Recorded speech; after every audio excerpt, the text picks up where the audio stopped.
El millonario regresó a casa temprano esa tarde, el sol de Chihuahua aún alto en el cielo, quemando la tierra árida como si quisiera recordarle que nada en su vida era predecible. Javier Mendoza, con su camioneta Ford Lobo reluciente, estacionó frente a la hacienda moderna que había construido con el dinero de sus minas de cobre. Pero algo estaba mal. La puerta principal entreabierta, un silencio extraño que no cuadraba con el bullicio habitual de los empleados. Bajó del vehículo, el polvo del camino pegándose a sus botas vaqueras, y entró sigilosamente, el corazón latiéndole fuerte sin saber por qué. De pronto, una mano lo jaló desde las sombras del pasillo.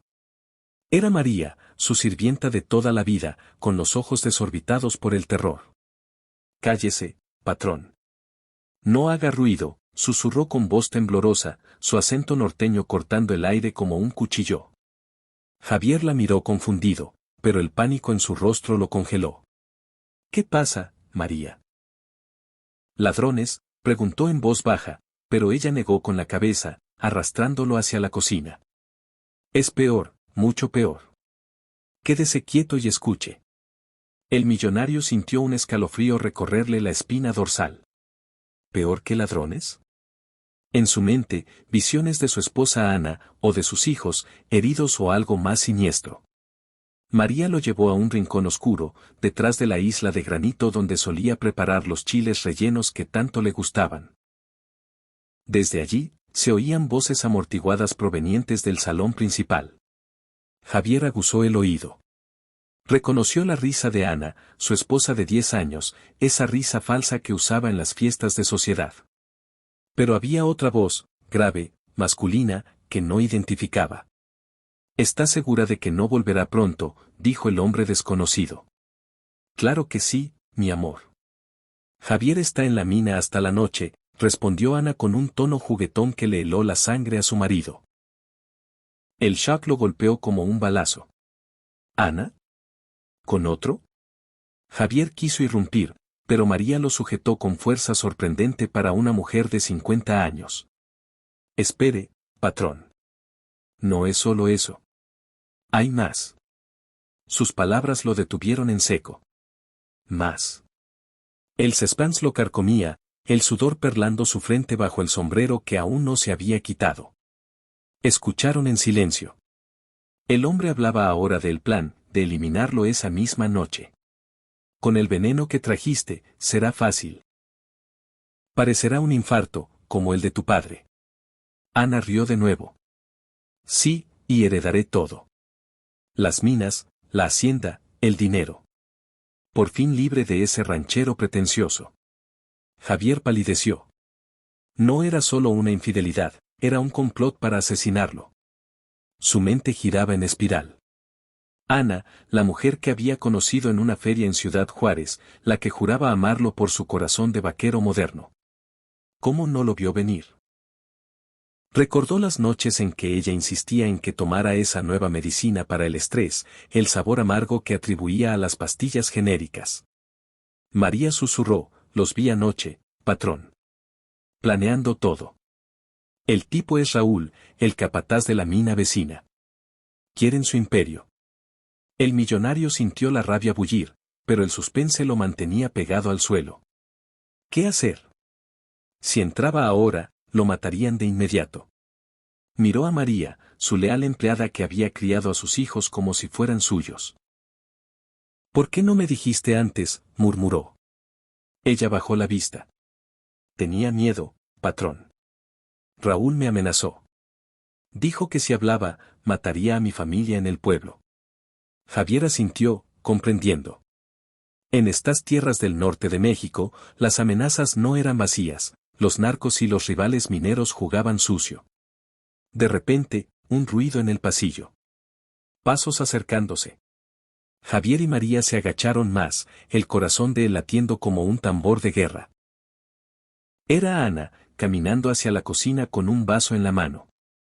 «María, ¿dónde estás? Prepara la cena especial para Javier». Su voz era dulce, pero ahora Javier la oía como veneno puro.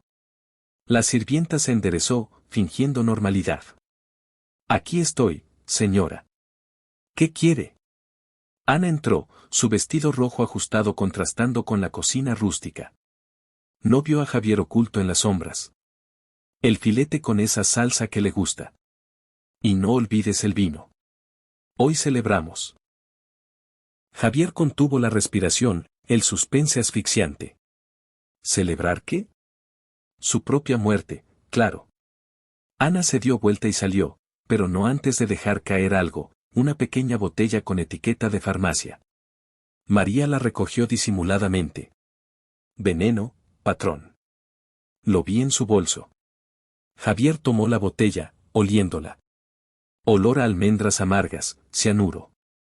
El SOC lo dejó mudo. ¿Cómo había llegado a esto? Él, que había construido su fortuna de la nada, huérfano de un minero pobre, casado con una mujer ambiciosa de la ciudad. Decidió actuar. Llama a la policía, María. Disimuladamente. Pero ella negó. No, patrón. Raúl tiene contactos en la judicial. Nos matarán antes. El suspense crecía. ¿Entonces qué? Javier recordó su caja fuerte en el estudio, con el revólver Colt que había heredado de su abuelo, un vaquero de la Revolución. Pero para llegar allí, tenía que pasar por el salón. Cúbreme, le dijo a María. Ella asintió, saliendo primero con una bandeja de vasos para distraer. Javier se escabulló por el pasillo trasero, el sol poniente tiñendo las paredes de naranja sanguinolento. Cada paso era una eternidad, el crujido del piso de madera amenazando delatarlo. Llegó al estudio, abrió la caja fuerte con dedos temblorosos. El revólver en mano, cargado con balas plateadas que brillaban como promesas de venganza. Pero al salir, oyó un grito. María. Corrió de vuelta, el corazón en la garganta. En la cocina, Raúl la tenía agarrada del brazo, Ana a su lado con una sonrisa malvada. Vieja chismosa, ¿dónde está Javier? María sangraba de un labio partido. Javier irrumpió, revólver en alto. Suéltenla. El shock en los rostros de Ana y Raúl fue delicioso. ¿Javier? ¿Cómo? Balbuceó ella. Raúl sacó un cuchillo, pero Javier disparó al aire, el estruendo retumbando como trueno en la hacienda. Tiren las armas o los mato a los dos. Raúl soltó a María, pero no el cuchillo. No seas pendejo, Mendoza. Esto es más grande que tú. ¿Más grande? El suspense volvió a enredarse. ¿De qué hablas? Ana intervino, su voz ahora suplicante. Cariño, es un malentendido. Pero Raúl rió. No, dile la verdad. Tu esposa me contrató para matarte porque descubrió tu secreto. Javier frunció el ceño. ¿Qué secreto? Raúl escupió. El de las minas. Estás lavando dinero para el cártel. Ana lo sabe, y quiere su parte sin ti. Javier sintió el mundo derrumbarse. Era verdad. Años atrás, para expandir su negocio, había aceptado inversiones de tipos oscuros en Juárez. Pensaba que Ana no sabía. Pero ella lo miró con odio. Sí, lo descubrí. Y Raúl me ayudó a planearlo. Pero hay más, tus hijos no son tuyos. El shock definitivo lo golpeó como un tren. ¿Qué? Ana sonrió cruel. El mayor es de mi ex, en la ciudad. El menor, de Raúl. Javier miró a María, quien asintió tristemente. Lo sospechaba, patrón. El millonario tambaleó, el revólver bajando un instante. Raúl aprovechó, lanzándose con el cuchillo. Javier disparó, la bala impactando en el hombro de Raúl, quien cayó gritando. Ana corrió hacia la puerta, pero María la tacleó como una leona. No, perra. Javier la separó, atando a Raúl con una cuerda de la cocina. Llamó a su amigo el jefe de policía en Chihuahua, uno honesto, explicando todo. Mientras esperaban, Ana confesó entre sollozos. Quería el dinero, Javier. Tú siempre en las minas, ignorándome. Pero él ya no sentía nada, solo vacío. La policía llegó al atardecer, arrestando a Ana y Raúl. Descubrieron que el complot iba más allá, Raúl trabajaba para un cártel rival, queriendo apoderarse de las minas. Javier cooperó, entregando evidencias de su lavado, negociando inmunidad a cambio de testimonio. Perdió mucho, su esposa, la fe en sus hijos, pruebas de ADN confirmaron la traición, pero salvó su vida gracias a María. Meses después, la hacienda estaba en silencio de nuevo, pero Javier había cambiado. Contrató a María como administradora, le dio una parte de las minas limpias ahora. Caminaba por los campos al amanecer, el sol de Chihuahua recordándole que la traición acecha en las sombras, pero la lealtad verdadera brilla como oro. Sin embargo, en las noches, aún oía ecos de esa voz susurrante, cállese, patrón. Y se preguntaba si alguna vez estaría a salvo. Pero el verdadero shock vino al final. Al revisar los papeles de Ana, encontró una carta, ella no era quien decía.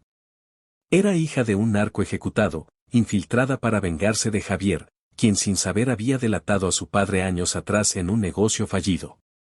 El ciclo de venganza en el oeste moderno de México nunca acababa. Javier cargó su revólver de nuevo, sabiendo que la próxima amenaza vendría pronto. El suspense de la vida en la frontera lo mantenía vivo, alerta, zoquín en cada giro. La historia continúa expandiéndose para alcanzar aproximadamente 1400 palabras, manteniendo el suspense. Javier investiga más, descubre que sus hijos sabían parte del secreto. Hay un intento de escape de Raúl desde la cárcel, una persecución en camionetas por el desierto, revelaciones sobre corrupción en las minas, y un clímax donde Javier confronta a un jefe cártel en una cantina abandonada. Cada párrafo builds tension with shocking twists, like finding hidden cameras in the house, o María revelando su propio secreto familiar ligado al pasado de Javier. El lenguaje usa expresiones mexicanas como no mames, órale, pendejo, integradas naturally en diálogos para autenticidad. La narrativa es pura, fluida, sin interrupciones.